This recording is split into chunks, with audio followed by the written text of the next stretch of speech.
What's something people don't know about VR? It's not just about gaming. But, oh boy, do we have some gaming goodies for you. First up, we've got the Oculus Quest 3. This baby's got improved resolution and a lighter design. No more neck workouts while gaming. Plus, it's got hand tracking that feels like magic. Wave goodbye to those clunky controllers. Next on the list is the Valve Index 2. It's got a wider field of view and super smooth frame rates. Imagine seeing your enemies before they even see you. Talk about an edge in competitive play. Don't sleep on the PlayStation VR 2. Perfect for console gamers. It's got haptic feedback and adaptive triggers. You'll feel every action in your game. It's like the game is giving you a high five. Now, for the budget-friendly option.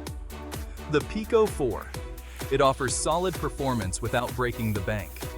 Great for VR newbies who want to dip their toes into the virtual waters. Finally, the HTC Vive Pro 2. It's like the Rolls-Royce of VR headsets. Crystal clear visuals and top-notch audio.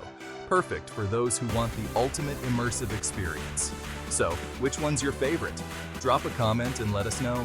And remember, the future of gaming is just a headset away. Happy gaming.